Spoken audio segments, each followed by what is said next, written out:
Monday is President's Day. It will be the second consecutive such holiday without an American president.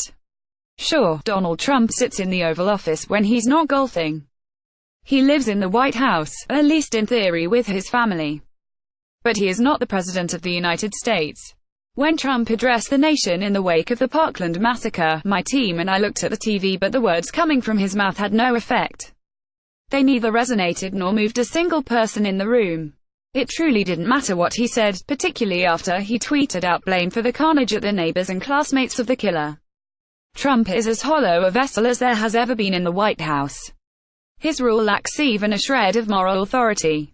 Meanwhile, an indictment of 13 Russian nationals by the Robert Mueller grand jury on Friday reinforced what we already know. Vladimir Putin's cronies launched a widespread, aggressive and ultimately successful influence operation aimed at the U.S.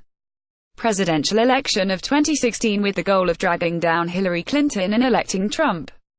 The campaign included encouraging Bernie Sanders voters and minorities to stay home or vote for General Michael Flynn's fellow American dinner guest of RT and Putin at that now infamous paid dinner, Jill Stein, but its intent was clear: support Trump by every available means.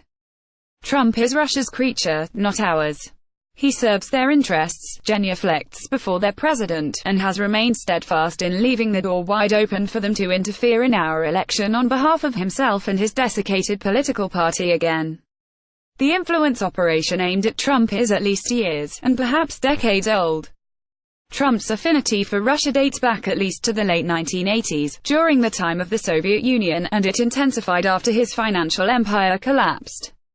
Rescue came in the form of Russian money likely laundered through Trump's otherwise failing real estate empire, during the time Vladimir Putin was still with the KGB. Now, Trump shares with Putin and his oligarchic kleptocracy a hatred of non-white immigrants, the cultivation of Christian extremists to the detriment of Muslims and gays, a sneering disregard for NATO and global trade, a fetish for the bloody NRA, a disdain for non-sycophant media and an affinity for dictatorial regimes. He is leading a political party that today is more Putinite than American, more like the party of Marine Le Pen than of Abraham Lincoln. We have entered an age of unreason, an American dark age.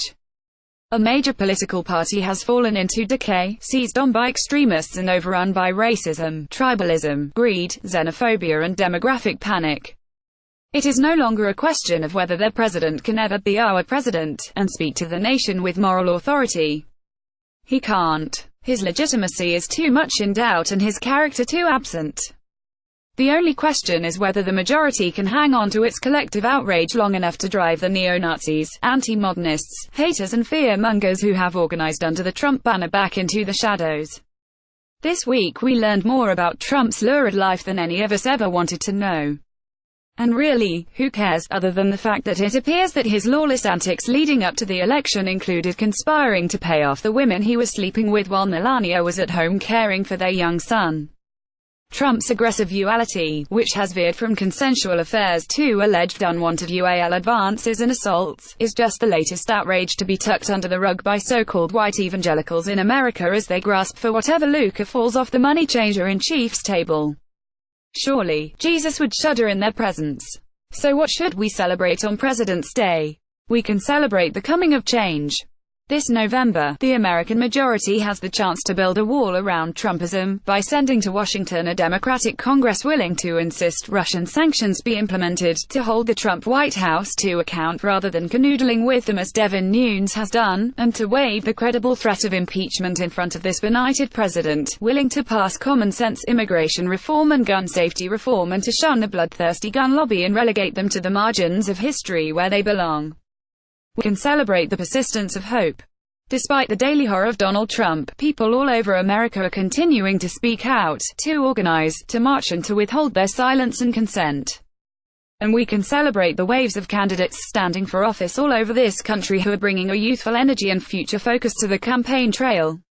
We could see a wave of new leaders in America next year, women and people of color, LGBT Americans, Muslims and believers in science and pluralism who can yet give America a future worth cheering, while we await a president who's actually fit to lead us.